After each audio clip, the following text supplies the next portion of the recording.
Vita vya muda mrefu vimekuwa vikishuhudiwa nchini Sudan, lakini wengi hawajui ni nini haswa kinachoendelea. Hivi sasa vita bado vinashuhudiwa nchini Sudan na rekodi mpya ya vifo kuripotiwa kila siku. Lakini sababu ya vita hivi haswa ni nini? Sudan ni nchi iliyoko kaskazini mashariki mwa Afrika. Inapakana na Misri, Ethiopia, Eritrea, Chad, Libya, Sudan Kusini na Bahari ya Shamu. Ni moja ya nchi kubwa barani Afrika kwa ukubwa wa ardhi, lakini pia ni miongoni mwa nchi zilizoingia katika migogoro ya muda mrefu. Kinachoendelea Sudan leo ni vita vya madaraka kati ya majeshi mawili. Jeshi la taifa, yani SAF, linaloongozwa na Abdel Fattah al-Burhan, na kikosi cha RSF, yani Rapid Support Forces, kinachoongozwa na Mohamed Hamdan Dagalo, anayejulikana almaarufu kama Hemet. Viongozi hawa wawili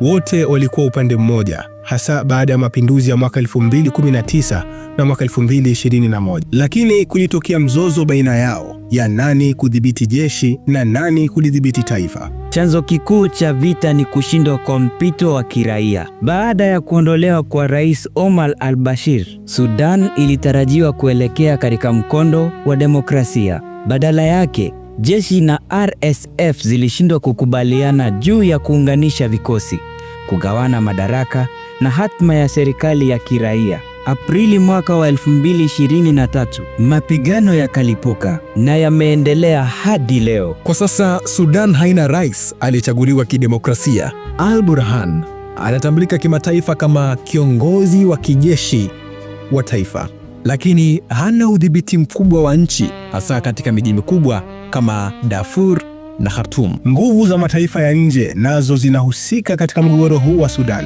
Kuna tuhuma za mataifa ya Ghuba, hasa UAE, kuwa na maslahi yao ya kibinafsi kupitia RSF.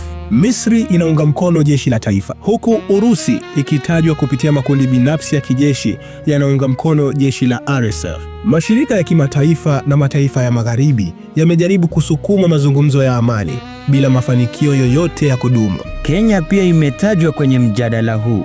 Kumekuwepo tuhuma kwamba Nairobi iliruhusu au kuwezesha mikutano ya wapiganaji wa Sudan, hatua ambayo imeibua mabishano ya kidiplomasia, ingawa Kenya imesisitiza jukumu lake kama mpatanishi wa kikanda. Kwa kifupi, Sudan iko kwenye vita si kwa sababu ya tofauti za kikabila pekee, bali kwa mapambano ya madaraka, rasilimali na ushawishi wa mataifa ya nje. Athari zake ni maelfu ya vifo, mamilioni ya wakimbizi na mustakabali usiokuwa wazi.